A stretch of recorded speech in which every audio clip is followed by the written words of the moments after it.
بسم الله الرحمن الرحيم. السلام عليكم ورحمة الله تعالى وبركاته. كلنتي وعنا وناكسن داوديال meel kasta oo idin dafaa caalamka joogtaan waxaad leenahay kuna wacan oo wanaagsan Ramadaan Kariim.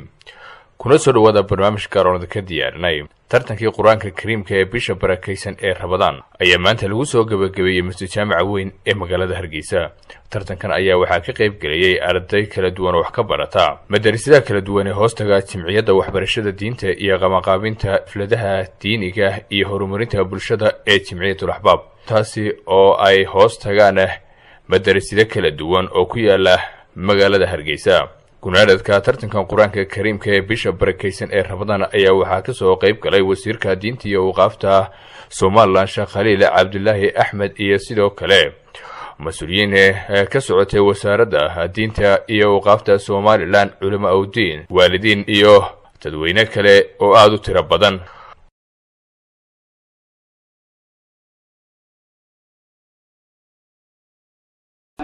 inaga jamciyadeenu inta badan waxay bixinayso waxay ku bixisaa lacagteena qarankeena ayay ku bixisaa. waxaan odhan karaa waxaan la dheeraadnahay jamciyadaha kale ama howlaha kale ee la wado. markaasi ardayga koobaad waxaan siin doonaa 3 milyan iyo 500. ardayga ku xiga ee kaalintiisa labaad waxaan siin doonaa insha Allah taala inuu diyaarinay 2 milyan oo shilinkeena Soomaaliland. darajadaasi waa tii 30 weeye. darajada ku xigta waxay ahayd 15 juz. waxa ardayga koobaad la siin doonaa 2 milyan iyo 200.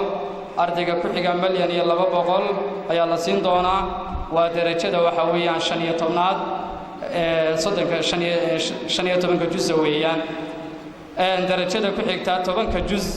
waxaan siin doonaa insha Allah taala u diyaarisay jamciyadeenu 2 milyan iyo 700 oo Soomaaliland. ardayga markaa wanka weeyaan 10 juz. ardayga ku xiga waxa weeyaan milyan iyo 200. ardayda 5 juz aanu imaado. ardayda 5 juzna waxaan ugu talagalnay inaan siino iyagana ardayga koobaad kaalinta koobaad galay 5 juz waa milyan iyo 200 ayaan ugu talagalnay. ardayga ku xigana milyan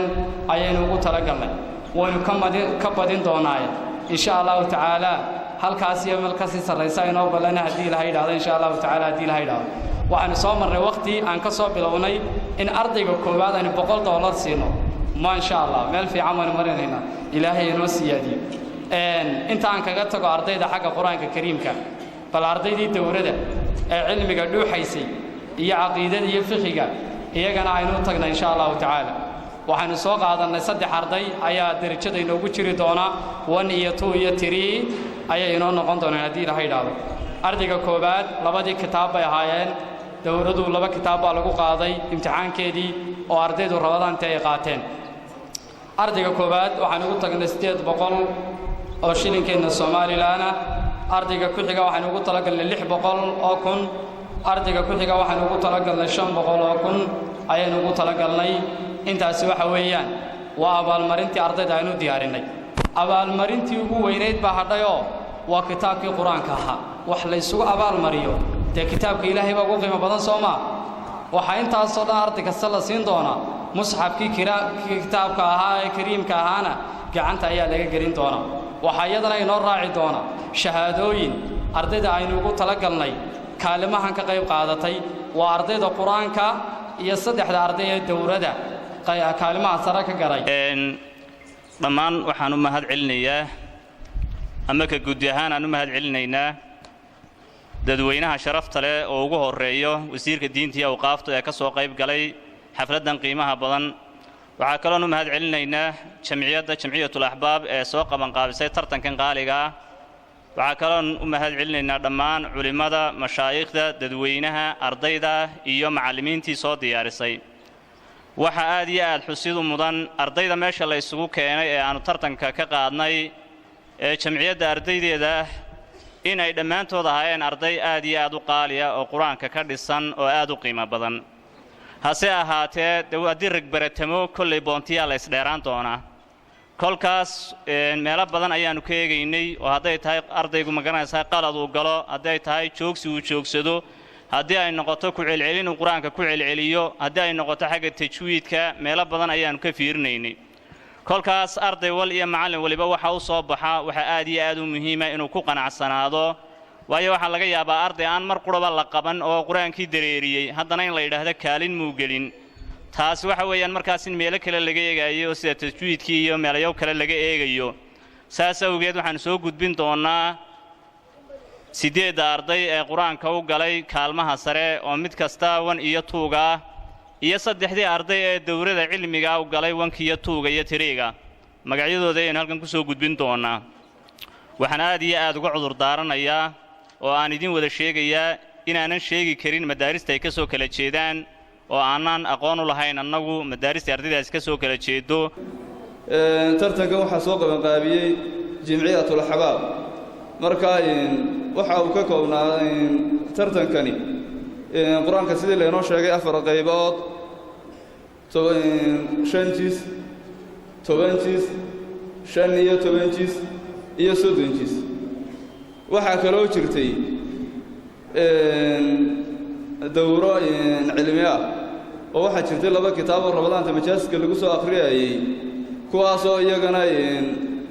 bishii Ramadaanka ay ardaydu soo qaateen dhalinyaro ay soo qaadatay kuwaasna iyagana insha Allah tacaala jaayisda ayaan guddoonsiin doonaa marka insha Allah tacaala xafladan waxaan ugu tala galnay ardaydii tartanka ku soo baxday amba ha noqoto dawladda ha noqoto amba quraanka ha noqoto kaalmihii ugu sareeyay inaanu jaayisda ka soo halkan ku guddoonsiino illa kunna alaykum shahidan id tufiduna fihi ilaahay Muhammad wuxuu ku alayhi salatu wasalaam wama takunu ma ahati nabi Allah fi sha'nin arrin kuma sugnaatin wama tatlu ma akhridi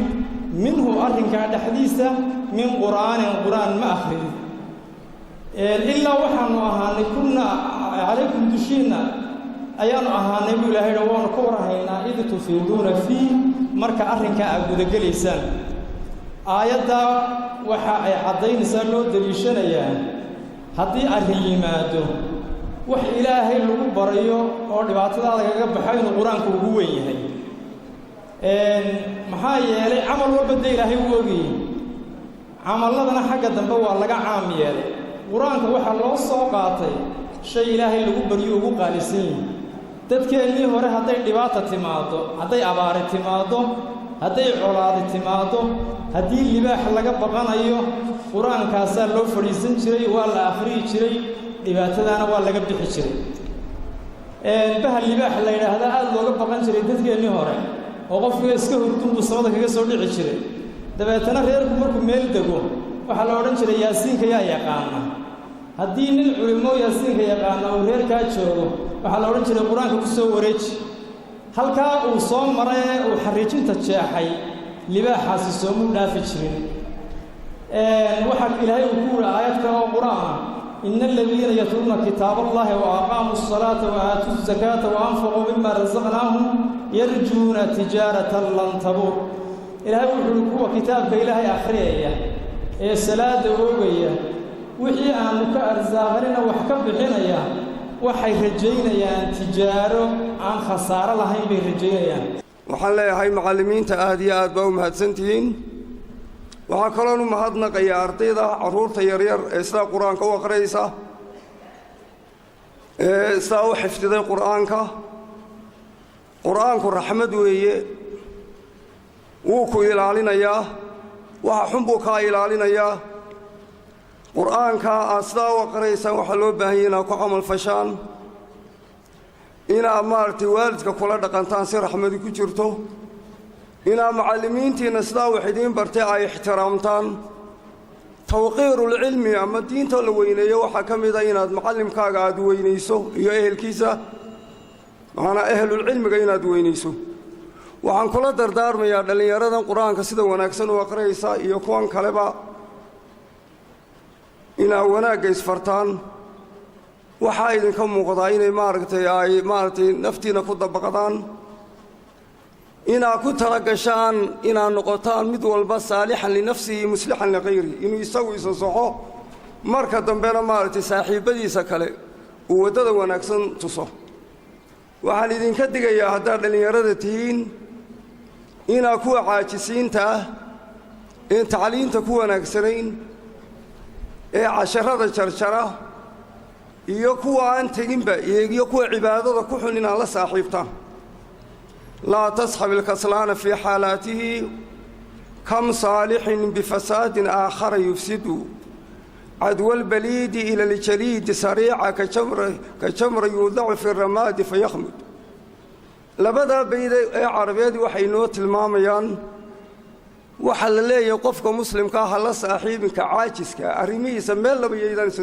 meel laba iska soo gelin iska ilaali qof wanaagsana badana kam saalixin qof wanaagsana badana oo xagga ilaahay ku wanaagsana oo tacliinta ku wanaagsana oo yufsidu ku xumaaday bifasaadina aakhara mid xun oo la saaxiibay waa halkay Soomaalideenu oran jirtay waxay sasareeyay dadka u xun xoolo markay cudur qaadan way sasareeyay dadka ka saraxun waxaan idin kula dardaarmayaa inaa wanaagga isku kaalmaysataan inaa cibaadada isku kaalmaysataan in raxmaddaasi idinka muuqato qur'aanku waa raxmad oo waa nuur inaa waalidkiin ugu samafashaan inaa jaarka si wanaagsan ula dhaqantaan inaa waddankiina ilaalisaan ilaahay waxaan idinka baryaynaa inaa noqotaan kuwa dadkooda iyo dalkooda iyo diintooda manfaca assalaamu calaykum waraxmatullaahi wabarakaatu ilaahay baa walaalayaal mahadle ilaahayna soo waafajiyey inaynu isugu nimaadno xafladdan qiimaha leh ee dhaljiilkii yaryaraa inoo soo kacayey ay macallimiintu inoogu barbaariyeen qur-aanka aynu dhegaysanayna say u akhriyayaan ilaahay waxaynu ka baryaynaa inuu ubadkeesnaana ka dhigo kuwa dalkeeda iyo diintooda anfaca macallimiintana ajir iyo miisaanka xasanaadka allah ka siiyo walaalayaal waxaa kaloon u mahadnaqaynaa wasaaraddeena diinta iyo awqaafta oo dee sida magaceedaba ka muuqanaysa ku howlan arrimaha diinta iyo masaajidda ayna soo ajiibay oo wasiirkii diinta iyo awqaafta agaasimihii fatwada isduwaha gobolka maroodi sheekh maxamed ibraahim ay ka mid yihiin oo xusid mudan dee wakhtigooda qaaliga ayna soo siiyeen iyagoo de jamhuuriyadda oo dhan hawshooda ay gaadhsiisan tahay wasiirka haddana wakhtiga qaaliga ah ee ayna siiyaan aad iyo aad baynu uga mahadnaqaynaa waxaa kaleynu u mahadnaqaynaa dadka saa'imiinta ah ee sida quruxda badan lagu soo camiray masaajidka ee ictikaafaya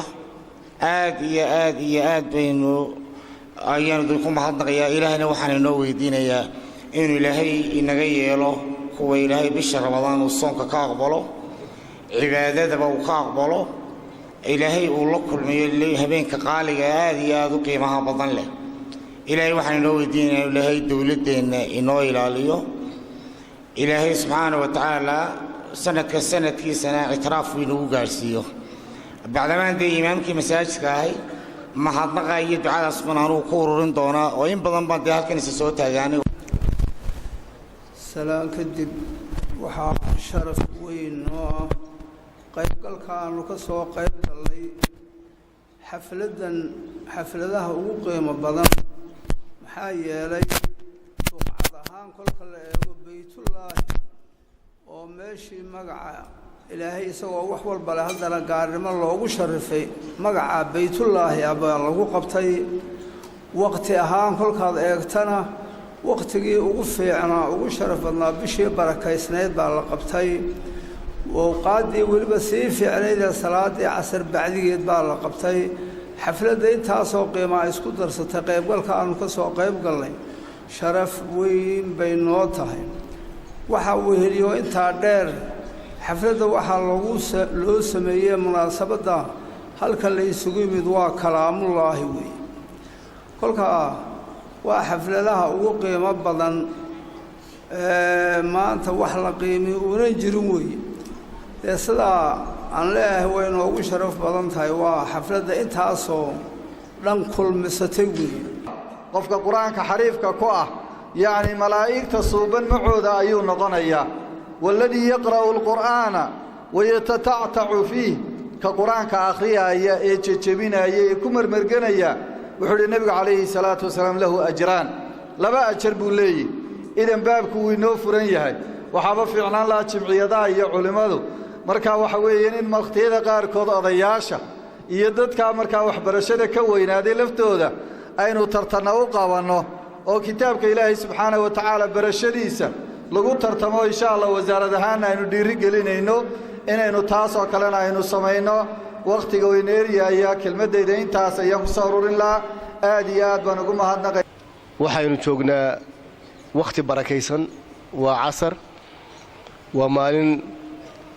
maxaan ku dhahday ramadaan oo khamiisa waanu soomanahay waxaan isugu nimi shaygii ugu fadliga badnaa ugu qiimaha badnaa adduunyada oo ah kaamullaahi subxaanahu wa tacaala ilaaha qawiga hadalkiisii oo runtii da'yarteenna iyo ubadkeenna jiilkeenna soo socda aynu ku tartansiinnay sidii xifdigiisa iyo idqaankiisa tilaawo ahaan iyo xifdigiisa daakira ahaan intaba ay u noqon lahaayeen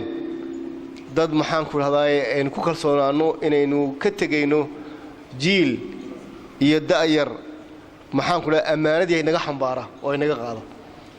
waxaa ka warraysan walaalayaal xilliyadii gumaysiga iyo dawladii kala dambeeyey macallinka macallin diyaanaha la yidhaahdo ana wax noo dhigi jiray annaka wuxuu ahaa macallin runtii aan la qiimaynin dawladda hoose iyo meelahaasaa la odhan jiray si iyaga iyo jaadhi walayaasha ayaa isku mushaar meel daaqad ka qaadan jiray halka nimanka kale anigii axmed yaasiin waxaan soo baray ay maxaan ku dhahdaa ay suul iyo soo xidhan jireen kabadha dheer iyo aynu ku dayan jirnay oran jirnay waxa weeyaan qudwa laakiin nasiib wanaag maanta waxaa sharaf ah in macallimiintii qur-aanku maanta ay kuwa ugu quruxda badan yihiin gashi haddii la yidhaahdo iyo burburnaan waa ragga ugu buuran haddii la yidhaahdo xagga guurkana waa ragga ugu dumarka badan haddii la yidhaahdo xagga guryahana dee wax yar baan gurigu ay leeyihiin aan ku jirin maanta waa macallimiinta sanadkan joogta runtii ilaah baynu ku mahadinaynaa in qur-aankii noqday meel runtii laga helo intii ay soomaalida odhan jirtay nin baa inankiisa la dardaarmo sidaan maqlay wuxuu yidhi haddaad xoolo dooni xamar ag joog haddaad xila dooni xamar ag joog haddaad xoog dooni xamar ag joog xamarahaas waa faraska yacni hadda intaad doonayso faras ayaa laaga helaa imika waxaanu leenahay haddaad xoolo doonayso qur-aan ag joog haddaad xila doonaysana qur-aan ag joog haddaad xoog doonina qur-aan ag joog waydo xoog ilaahay subxaanahu wa in tansurullaha yansurkum wa yuthabbit aqdaamakum nasriga u horreeya ilaah laga helayaana waa markaynu diintiisa u nusrayno diintiisana waxay xambaarsan kitaabka allah xambaarsan waxaanu leenahay walaalayaal kitaabka alle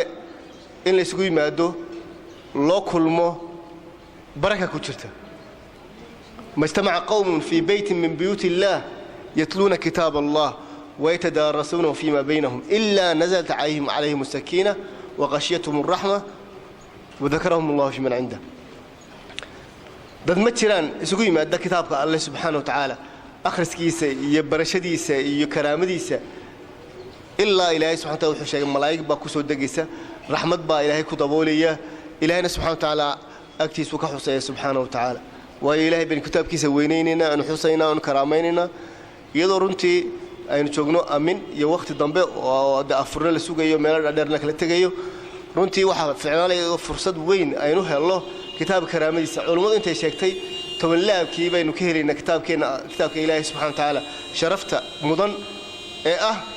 ilaahay ummadi hadday kitaabka qaadato ahlulqur'aan hadday noqoto ilaahay baa tilmaamo ahluqur'aan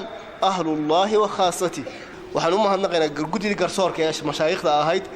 ee runtii ardayda kala saartay